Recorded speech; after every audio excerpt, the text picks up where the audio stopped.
आज हम जिस मूवी के बारे में बात करने वाले हैं उस मूवी का नाम है सिंघम अगेन। ये सिंघम अगेन मूवी रोहित शेट्टी के कॉपी यूनिवर्स का पार्ट है।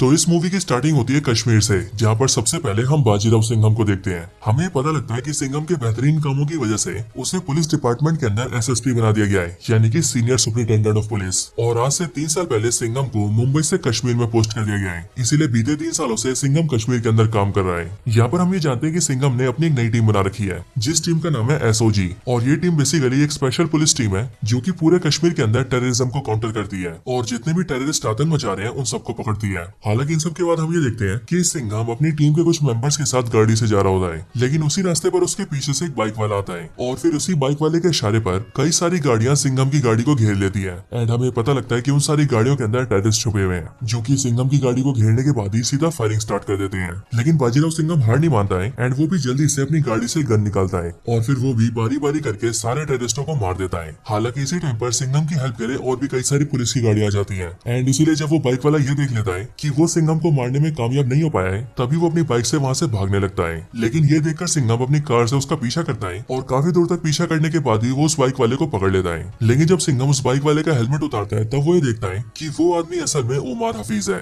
जिसके कैरेक्टर को प्ले किया है जैकी श्रॉफ ने। अब दोस्तों आपको याद होगा कि उमर हफीज बेसिकली हमें सूर्यवंशी मूवी में दिखा था एंड वहाँ पर हमें पता लगा था कि उमर हफीज एक बहुत ही बड़ा आतंकवादी है जो कि इंडिया के अंदर आतंकवाद को फैला रहा है और उसके इस काम में उसके बेटे भी शामिल होते हैं। लेकिन सूर्यवंशी मूवी के अंदर सिंघम, सूर्यवंशी और सिम्बा तीनों मिलकर उमर हफीज के बेटों को मार देते हैं। लेकिन वहाँ पर उमर हफीज उनसे बच जाता है। लेकिन यहाँ पर सिंघम अगेन मूवी की स्टार्टिंग में सिंघम इसे पकड़ लेता है। उमर हफीज को पकड़ने के बाद ही सिंघम उसे अपने बेस पर ले जाता है और वहाँ पर आकर सिंघम उसे इंटेरोगेशन करता है। साथ ही साथ सिंघम उमर हफीज से ये भी बोलता है कि अब उसने और उसकी पूरी पुलिस टीम ने मिलकर सारे आतंकवाद को खत्म कर दिया है और अब सारे आतंकवाद का मास्टरमाइंड यानी कि उमर हफीज भी उनके हाथों आ चुका है। बट ये बात सुनकर उमर हफीज सिंघम से कहता है कि सिंघम और पूरा इंडिया बहुत ही बड़े भ्रम में है और वो इसीलिए क्योंकि एक ऐसा आदमी है जो कि उन सबको डिस्ट्रॉय करने वाला है। वो आदमी बहुत ज्यादा पावरफुल है और इसीलिए सिंघम और उसकी पुलिस टीम उसका कुछ नहीं बिगाड़ सकती है। लेकिन हाँ, सिंघम और उसके साथियों ने अब तक उनके साथ जो भी बुरा किया है वो आदमी उन सबका हिसाब लेने आ रहा है और इसीलिए अब सिंघम ये देखेगा कि उसका वो आदमी धीरे धीरे करके किस तरह से उसके सारे लोगों को मार देता है। लेकिन यहाँ पर हम ये देखते हैं कि सिंघम उमर हफीज की किसी भी बात से डरता नहीं है एंड वो उसे कहता है कि वो जिस भी आदमी की बात कर रहा है सिंघम उसे भी पकड़ लेगा। लेकिन ये सुनकर उमर हफीज उससे कहता है कि सिंघम उसे कोई आम इंसान समझ रहा है, लेकिन वो बहुत ज्यादा पावरफुल इंसान है और इसीलिए सिंघम उसका कुछ नहीं बिगाड़ सकता है। हालांकि इसके बाद ही सिंघम वहाँ से चला जाता है और वहाँ से जाकर सीधा स्टेट के मिनिस्टर से मिलता है और हमें ये पता लगता है कि ये मिनिस्टर और कोई नहीं बल्कि रवि किशन है। यहाँ पर ये मिनिस्टर सिंघम से कहता है कि वो सिंघम के काम से बहुत खुश है,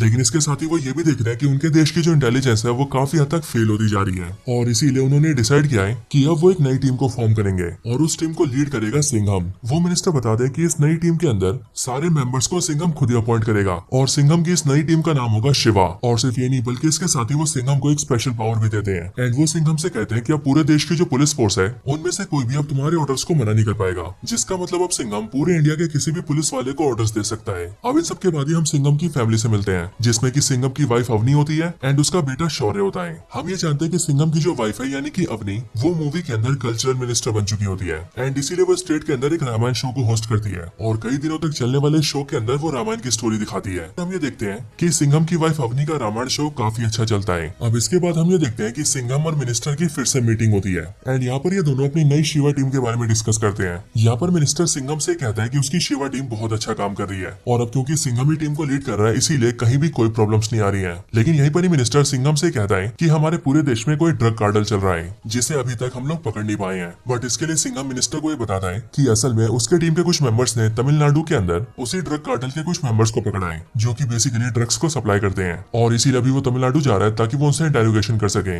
इसके बाद ही सिंघम सीधा तमिलनाडु आता है और वहाँ पर आकर वो उस ड्रग कार्टेल के 4 मेंबर से मिलता है। उन्हें डरा धमकाकर पूछने के बाद उनसे पता लगता है कि वो लोग इस ड्रग कार्टेल के अंदर बहुत ही छोटे लोग हैं और इन सारे पूरे ड्रग कार्टेल को जुबैर हफीज कंट्रोल करता है। वो चारों सिंघम को बताते हैं कि जुबैर हफीज बहुत ज्यादा पावरफुल और बहुत ही डेंजरस इंसान है एंड वो तो बल्कि इतना ज्यादा पावरफुल है कि पूरे इंडिया में उसका कोई कुछ नहीं बिगाड़ सकता है। अब उनकी इन बातों को सुनकर सिंघम को थोड़ा सा डाउट होता है एंड वो थोड़ा बहुत ये समझ जाता है कि शायद ये जुबैर हफीज वो इंसान है जिसकी बात उमर हफीज कर रहा था। हालांकि इसी के आगे सिंघम सिंघम को ये भी पता लगता है कि जुबैर हफीज कहाँ पर है ये तो कोई नहीं जानता है, लेकिन हाँ तमिलनाडु में उसके 3 मेन आदमी हैं जो कि उसके इंडिया के ड्रग सप्लाई को कंट्रोल करते हैं। एंड वो तीनों कहाँ मिलेंगे सिंघम ये भी जान लेता है। ये खबर मिलते ही सिंघम सीधा शक्ति शेट्टी को फोन करता है, यानी कि दीपिका पादुकोण को। एंड फिर वो शक्ति से बोलता है कि उसे इन 3 आदमियों को पकड़ना है। और फिर सिंघम के ऑर्डर्स के हिसाब से शक्ति शेट्टी उन तीनों को पकड़ लेती है। उन तीनों को पकड़ने के बाद ही शक्ति उसे अपने पुलिस स्टेशन में बंद कर देती है। एंड फिर वो सिंघम को फोन करके इस बारे में बताती है, जिस पर सिंघम उससे कहता है कि शक्ति कल के दिन ही जुबैर के उन तीनों मेन लोगों को उसके पास लेकर आए। जिसके बाद ही शक्ति भी सिंघम से कहती है कि वो कल के कल ही उन तीनों को ले आएगी। लेकिन अब इस दिन शक्ति जैसे पुलिस स्टेशन से अपने घर जाती है, वैसे उसी रात को हम ये देखते हैं कि उस पुलिस स्टेशन के ऊपर अटैक हो जाता है। और अटैक में पुलिस स्टेशन के बाहर जितनी भी पुलिस की गाड़ियां खड़ी होती है उन सब में आग लग जाती है। और जब उस पुलिस स्टेशन के पुलिस ऑफिसर्स बाहर आते हैं तब वो लोग ये देखते हैं कि बाहर उन सबके सामने जुबैर हफीज बैठा है, जिसे मूवी के अंदर प्ले किया है अर्जुन कपूर ने। एंड दोस्तों ये बात माननी पड़ेगी कि उनका कैरेक्टर इस मूवी में बहुत ही बढ़िया है और एक विलन की एक्टिंग अर्जुन कपूर के ऊपर काफी ज्यादा सूट कर रही है। अब यहाँ पर हम ये देखते हैं कि जुबैर हफीज यहाँ पर अपने बहुत सारे आदमियों के साथ आता है, लेकिन जुबैर अकेले पुलिस स्टेशन के अंदर घुसता है और पुलिस स्टेशन के अंदर जितने भी पुलिस वाले होते हैं उन सबको जान से मार देता है। जिसके बाद वो पुलिस का सेल तोड़ता है और अपने 3 मेन आदमियों को वहाँ से निकालकर अपने साथ ले जाता है। और जाने से पहले वो उस पूरे पुलिस स्टेशन के अंदर आग लगा देता है। अब अगले दिन शक्ति को जैसे इन सबके बारे में पता लगता है वैसे उसे बहुत ज्यादा दुख होता है। इसके साथ ही सिंघम भी वहाँ पर उससे मिलने आता है, लेकिन सिंघम शक्ति को एक और मौका देता है एंड वो उससे कहता है कि वो उन तीनों को ढूंढ कर लेकर आए। जिसके बाद ही शक्ति भी उन तीनों को फिर से ढूंढने के लिए निकल जाती है।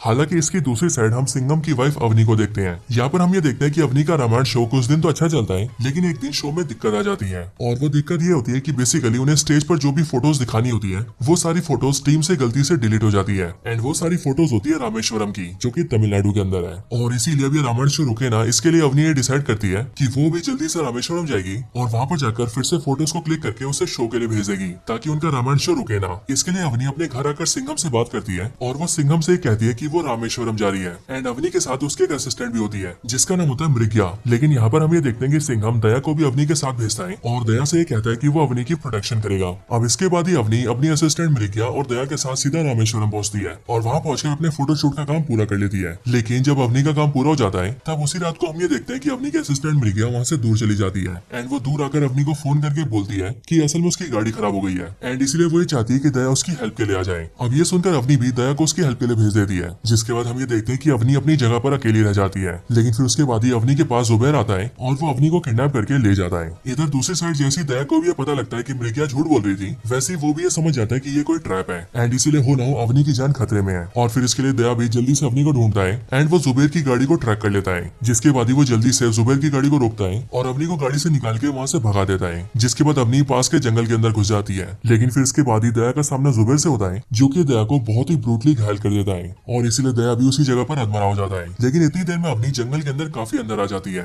बट वो ये देखती है कि अभी भी उसके पीछे जुबैर के कई सारे आदमी पड़े हैं। लेकिन फिर यही जंगल में एंट्री होती है टाइगर श्रॉफ की, जो कि खुद भी मूवी के अंदर पुलिस ऑफिसर होता है एंड उसका नाम होता है एसीपी सत्या। यहाँ पर टाइगर श्रॉफ यानी कि एसीपी सत्या अवनी को बचाने आता है और इसीलिए जुबैर के जितने भी गुंडे अवनी के पीछे होते हैं वो उन सबको बीट कर देता है और अवनी को सीधा अपने घर ले जाता है। उसे घर लाकर एसीपी सत्या सिंघम को फोन कर देता है और वहाँ पर जो भी बातें हुई है वो सारी बातें सिंघम को बताता है। जिसके बाद ही सिंघम भी अवनी को लेने के लिए सीधा सत्या के घर की ओर निकल जाता है। लेकिन कुछ टाइम बाद ही हम ये देखते हैं कि सिंघम के आने से पहले वहाँ पर जुबैर हफीज आ जाता है एंड वो भी अपने बहुत सारे आदमियों के साथ। और फिर इसीलिए वहाँ पर आकर वो सबसे पहले सत्या को कई सारे गुंडों के साथ उलझा देता है एंड अवनी को वहाँ से उठा के अपने साथ ले जाता है। अब कुछ टाइम बाद वहाँ पर सिंघम पहुंचता है जो कि पहले तो वहाँ के कुछ गुंडों से एसीपी सत्या को बचाता है एंड फिर वो उससे पूछता है कि आखिरकार अवनी कहाँ पर है। जिस पर एसीपी सत्या सिंघम को ही बताता है कि जुबैर हफीज अवनी को ले जाने में कामयाब हो गया है। अब यहीं पर ही सिंघम को जुबैर का फोन आता है और वो फोन पर सिंघम को ही बताता है कि अवनी उसकी कैद में है। पर ये बात सुनकर सिंघम जुबैर हफीज से पूछता है कि आखिरकार वो कौन है और उसके साथ ऐसा क्यों कर रहा है। ये बात सुनकर जुबैर सिंघम से कहता है कि उसका नाम जुबैर हफीज है और वो ओमर हफीज का पोता है। आगे जुबैर सिंघम से कहता है कि सिंघम और उसके साथी सूर्यवंशी ने मिलकर उसके फादर और उसके चाचा की जान ली है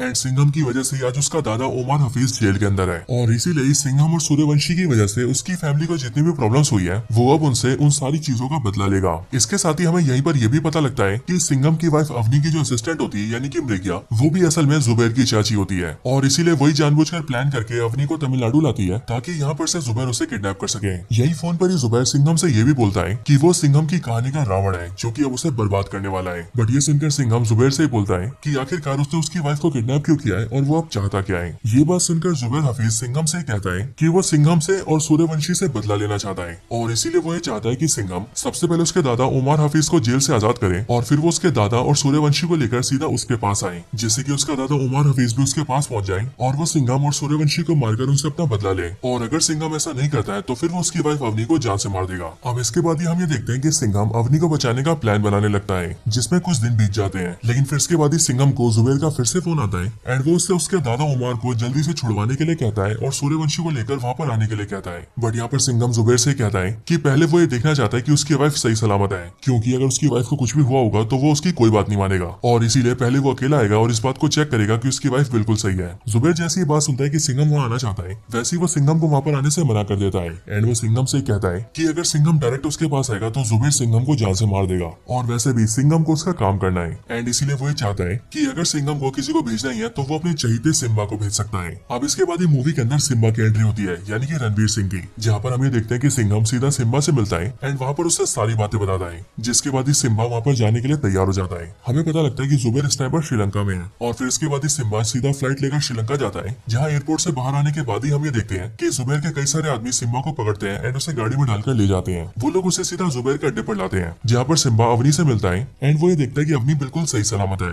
लेकिन ये सब जानने के बाद ही सिम्बा वहाँ से भाग जाता है और जुबेर के आदमी की एक गाड़ी लेकर वहाँ से निकलने लगता है। लेकिन सिम्बा ये देखता है कि वहाँ पर कई सारे गैस के सिलेंडर्स हैं एंड इसीलिए जब जुबेर के आदमी सिम्बा का पीछा करते हैं तब वो रास्ते में कई सारे गैस के सिलेंडर्स ब्लास्ट कर देता है, ताकि उस ब्लास्ट की वजह से सिंघम और इंटेलिजेंस टीम उसे ट्रैक कर सके। और सिम्बा बिल्कुल सही होता है, क्योंकि इंडिया की इंटेलिजेंस टीम उसे ट्रैक कर लेती है एंड फिर वो सिम्बा की लोकेशन को सिंघम को बताते हैं, जिसके बाद ही सिंघम सीधा सिम्बा को बचाने जाता है। और फिर जब सिंघम सिम्बा के पास पहुंचता है तब फिर सिंघम और सिम्बा मिलकर अपने सारे गुंडों को पेल देते हैं। इसके बाद ही सिम्बा सिंघम को बताता है कि अवनी बिल्कुल ठीक है, और सिर्फ ये नहीं बल्कि वो सिंघम को जुबेर की लोकेशन भी बताता है, जिसके बाद ही सिंघम और सिम्बा अपनी गाड़ी लेकर सीधा जुबेर के पास जाते हैं। लेकिन हम ये देखते हैं कि जुबेर रास्ते में ही उन दोनों पर अटैक कर देता है, जिसके बाद ही वो सिंघम और सिम्बा दोनों को भी कैप्चर कर लेता है, और फिर वो सिंघम उसकी वाइफ अवनी और सिम्बा को अपने अड्डे पर रखता है एंड फिर वो सिंघम से कहता है कि वो जल्दी से इंडियन गवर्नमेंट से बात करके उसकी शर्तें पूरी करवाए। बट फिर यहाँ पर हम ये देखते हैं कि अगले दिन जुबेर के अड्डे पर अटैक हो जाता है, और ये अटैक किया होता है शक्ति शेट्टी और एसीपी सत्या ने, जो कि यहाँ पर सिंघम सिम्बा और अवनी को बचाने आए होते हैं। इनके अटैक करने की वजह से सिंघम और सिम्बा भी एक्टिव हो जाते हैं, और इसीलिए वो भी वेपन्स लेकर जुबेर के आदमियों से लड़ने लगते हैं। लेकिन जब कुछ टाइम बाद ही जुबेर और उसके सारे आदमी उन सब पर भारी पड़ते हैं, तब उसके बाद ही वहाँ पर एंट्री होती है सूर्यवंशी की, जो कि वहाँ पर हेलीकॉप्टर से आता है एंड वहाँ पर आते ही वो जुबेर के अड्डे के कई सारी गाड़ियों को उड़ा देता है। इसके बाद सूर्यवंशी हेलीकॉप्टर से नीचे आता है एंड वो अपने बंदों के साथ मिलकर फाइट करने लगता है। यहाँ पर सिंघम अवनी को शक्ति के साथ भेज देता है, ताकि शक्ति अवनी को सेफ जगह पर ले जा सके।